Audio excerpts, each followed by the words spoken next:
أهلا وسهلا بكم أعزائي المشاهدين من كل مكان. نماذج كتير مشرفة للمرأة المصرية اللي قدرت إنها تقتحم عدة مجالات، وبطلة قصتنا النهاردة هي بطلة كانت أول واحدة تقدر تقتحم المجال اللي هي كانت فيه.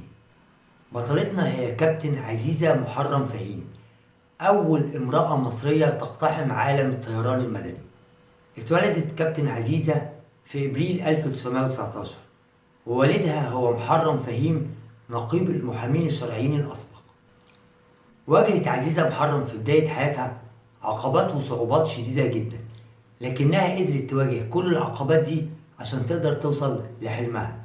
أول عقبة واجهت عزيزة في بداية حياتها إن والدتها كانت رافضة بشدة إنها تخرج عشان تتعلم، لكنها صممت على موقفها وتحدت الكل، وقدرت فعلا إنها تدخل مدرسة الليسيه علشان تتخرج منها سنة 1943.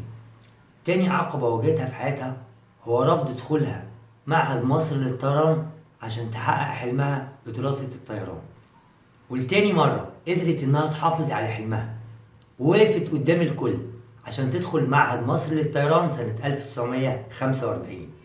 بتقول عزيزة محرم في مذكراتها: أنا كنت بكره الجمود وبحب الحركة جدا، لدرجة إن أنا كنت على استعداد إن أنا أطلع لأي مكان حتى إلى المجهول. بتكمل عزيزة وبتقول: وأنا طفلة كنت بطلع على أي حاجة، كان ممكن أطلع على شجرة أو حتى على المواسير. بتقول عزيزة: لما كبرت شوية ما بقاش ارتفاع الشجرة بيكفيني، لدرجة إن الفكرة اللي كانت مسيطرة على حواسي إني أطلع لأي طيارة وأسوقها. بعد ما كملت عزيزة ساعات الطيران المعتمدة وهي 200 ساعة، جه أخيرا الوقت إن هي تحقق حلمها في إن هي تقود الطيارات، علشان تقابل العقبة التالتة في حياتها، وهي رفض مديرها إن هي تقود طيارة بحجة إن مفيش سيدة في العالم بتقود طيارات.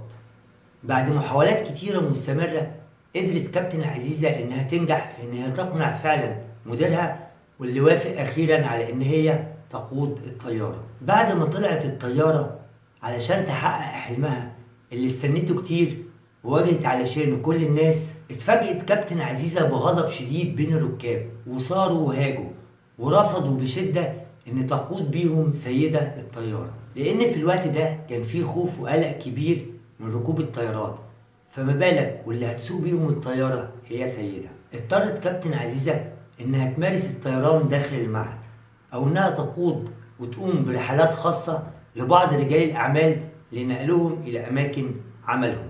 بعد ما طارت كابتن عزيزة 22,000 ساعة، منها رحلة فوق جامعة القاهرة عشان ترمي إعلانات بتدعو فيها الطالبات إن هم يلتحقوا بمعهد الطيران، نجحت كابتن عزيزة في إنها تبقى أول معلمة في معهد مصر للطيران سنة 1958. مش كده وبس، دي كمان نجحت إنها تبقى أول مديرة للمعهد سنة 1967. كرمتها رابطة الخطوط الجوية بعد ما نجحت في إنها تخرج 300 طيار مصري وعربي وأفريقي، وأطلقت عليها لقب أم الطيارين. منحها الرئيس جمال عبد الناصر نشان الجمهورية سنة 1959، وفي سنة 1983 منحها الرئيس حسني مبارك وسام العلوم والفنون من الطبقة الأولى. كمان كابتن عزيزة حصلت على لقب كبير معلمي معهد الطيران سنة 1957. خلال رحلتها الطويلة في عالم الطيران قابلت كابتن عزيزة الطيار علي زهني واتجوزها. رحلت كابتن عزيزة عن عالمنا في أغسطس 1997 من غير ما تحقق حلمها الأخير في إنها تكون سرب نسائي من الطيارات. لو عجبك الفيديو ما تنساش تعمل لنا شير ولايك، ولو أول مرة بتتفرج علينا ما تنساش تعمل لنا سبسكرايب. سلام.